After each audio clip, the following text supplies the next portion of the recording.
Welcome to another episode of China Update, where I provide you with the most up-to-date political, economic, and geostrategic analysis on the world's number 2 economy. My name is Tony. Let's jump in. Okay, happy Thursday everybody. Today's video will focus on several salient developments in US-China relations and global bilateral competition. And first up, we discuss US efforts to warn European officials about PRC support to Russia to rebuild its defense industrial base, putting pressure on Europeans to align more with the US and its China policy. US-based Politico reports that US Deputy Secretary of State Kurt Campbell this week hand-delivered that warning to European diplomats in NATO with, quote, as much detail and specifics as possible. End quote. His visit came ahead of a big NATO leaders summit in Washington in July, quote, at which the alliance is expected to send a serious message to Beijing. End quote. Campbell described Beijing's aid for Russia over the last 18 to 24 months as, quote, deeply concerning.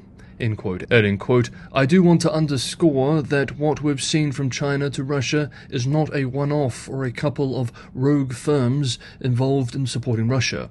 This is a sustained, comprehensive effort that is backed up by the leadership in China that is designed to give Russia every support behind the scenes that will allow them to reconstitute elements of their military force. Their long-range missiles, their UAVs, some of their capacities to track movements on the battlefield, long-range artillery, and the like. End quote. And finally expressing, quote, this is an effort that has been designed to be largely out of view. End quote. Ghislaine Smith, US Permanent Representative to NATO, on Wednesday echoed the warnings to European NATO allies, expressing that China is aiding Russia, quote, through the provision of dual-use components that are, in essence, enabling Russia to execute this war inside Ukraine, end quote, adding, quote, we don't believe that they can credibly declare that they are neutral in Russia's war inside Ukraine. It is very clear that China has picked sides, end quote. Meanwhile, also yesterday, Wednesday, US Deputy Treasury Secretary Wally Ediamo, while speaking to journalists in Kiev, expressed that Chinese firms must cease supplying components that can be utilized by Russia in weapons used to attack Ukraine or face consequences, expressing, quote, my trip confirms that we need to do more on sanctions to stop Russia from getting access to key components, particularly from China. End quote. To end part 1, I wanted to examine some of a piece published this week by Alexandra Prokopenko, a fellow at the Carnegie Russia-Eurasian Center, called What Are the Limits to Russia's Yuanization? Quote, China tells Western countries it respects their sanctions on Russia, but it operates on the principle of everything that is not banned is allowed. The real beneficiaries of Moscow's pivot to the east has been second- and third-tier Chinese companies, particularly banks. At the level of cross-border transactions, payment systems for Russian rubles and Chinese yuan have replaced the SWIFT global bank messaging network and other traditional financial structures. In many ways, the war in Ukraine amounts to an enormous present from Russia to China, and it has strengthened China's geopolitical ambitions to become an alternative center of global influence. Beijing has been able to thoroughly test financial systems that offer an alternative to the West, while second- and third-tier Chinese companies have acquired access to a large new market. End quote. Next up, we move to the even more dangerous region, that is the Taiwan Strait. The newly elected President Lai met with a bipartisan US Senate delegation led by Democrat Tammy Duckworth, just days after a bipartisan US congressional delegation also visited Taipei. Duckworth, an Iraq war veteran, told Lai, quote, you can count on us to always show up for Taiwan, end quote, adding that she will support the proposed Stand With Taiwan Act drafted by Republican Senator Dan Sullivan, who was also in the delegation. The bill would impose economic, energy, and financial sanctions on China in the event of a military invasion or other use of force against Taiwan. Meanwhile, after a set of large-scale military drills over the weekend, Beijing continues to pile the rhetorical pressure on Lai's new administration. Yesterday, Wednesday, Zhu Fenglian, a spokesperson for the Taiwan Affairs Office of the State Council in Beijing, called Lai, quote, extremely arrogant and vile in nature, betraying the national interest and running counter to the public will, end quote. She added that, quote, as long as Taiwan independence provocation continues, the PLA's actions to defend territorial integrity won't stop, end quote, explaining that there will be at least 2 more PLA drills like the ones over the weekend this year. Wang Jianmin, a senior cross-straits expert at Minnan Normal University in Fujian province, was quoted in state media the same day as expressing, quote, Li's speech reflects a hardline Taiwan independence stance with a core mindset of opposing the mainland. In the future, there will be further exposure and criticism of Li's Taiwan independence activities. The escalation of cross-strait tensions is inevitable. In the future, the Taiwan Strait may see even more turbulence compared to the period when Taiwan was in the office. End quote.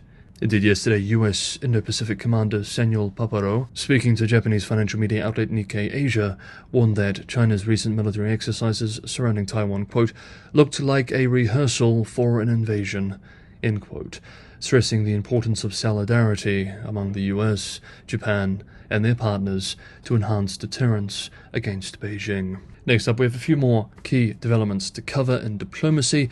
But first, if you're getting some value from today's episode, don't forget to hit the like button. Liking, sharing, and subscribing are all big helps. Only 45% of regular viewers are subscribed. It's just 2 clicks of the mouse, but it's a huge help.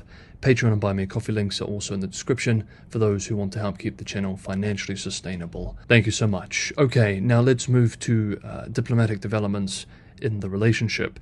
Today, Thursday, China's Vice Foreign Minister Ma Zhaoxu will arrive in the US for 4 days of meetings. A Chinese Foreign Ministry spokesperson told reporters in Beijing yesterday that Ma, who oversees US-China relations, will meet US Deputy Secretary of State Kurt Campbell and representatives of, quote, various sectors, end quote, during the trip. The diplomatic visit comes with mixed messages from Beijing. On the one hand, this week it was confirmed that the China Wildlife Conservation Association and the Smithsonian's National Zoo in the US have signed a new agreement for giant panda conservation research. 2 giant pandas, Bao Li, male, born in 2021, and Qingbao, female, born in the same year, will travel from the center to the US later this year. On the other hand, on the eve of Ma's visit, Beijing released its so-called Report on Human Rights Violations in the United States in 2023, in what one commentator described as a "I know you are, but what am I" style. The report made statements like, "The human rights situation in the United States continued to deteriorate in 2023. Gun violence spills over. The government has abused its power to monitor citizens' privacy, suppressing freedom of speech and expression. The chronic disease of racism persists. U.S. border policies facilitate modern slavery. The United States has long pursued hegemonism, practiced power politics, and created humanitarian crises." And it concludes with, quote, "In the United States, human rights is essentially a privilege enjoyed only by a few. The country's various human rights problems seriously threaten and hinder the healthy development of the world human rights cause." End quote. But we end part 3 in today's episode with observations made by Philip Zelikow, both a Chan Senior Fellow at Stanford University's Hoover Institution, in a piece called Confronting Another Axis, History, Humility, and Wishful Thinking. The piece is very long and well worth a read for anyone interested in the subject. We are now quoting selected excerpts from the piece directly. The United States faces a purposeful set of powerful adversaries in a rapidly changing and militarized period of history, short of all-out war. This is the 3rd time the United States has been confronted with such a situation. We are in an especially volatile, dynamic, and unstable period of world history. During the next 2 or 3 years, the situation will probably settle more durably in one direction or another. Wider war or uneasy peace. There is a serious possibility of worldwide warfare. Xi and Putin regard themselves as world historical men of destiny. They believe they are capable of decisive strategic action. In China, Russia, and Iran, the propaganda ministries have already begun preparing their populations for a time of war, great sacrifice, and existential struggle. China is preparing for war. I am not saying it seeks a war, but publicly and privately, the Chinese Communist Party is mobilizing its country for one. One lesson to them from the Ukraine war is the shallow and fragile character of the U.S. defense industrial base. Chinese manufacturing capacity now exceeds both the United States and Europe put together. If the United States and its partners in Europe and Asia can weather the current international and domestic political crises, they will be better positioned to thrive during the rest of the 2020s with their principal adversaries. They are well positioned to influence the shape of the great technological revolutions of this age, help guide the future of the global economy, build on America's new status as an energy superpower in managing the energy transition, and lead a deep reconcept and overhaul of the defenses that countries will build in the digital age. So it is important to keep in mind that the broader fundamentals for the United States and the free world are promising. The main challenge to the United States and to its friends may be in the short term. They are stretched thin. A handful of key officials are functioning at the very limits of their capacity.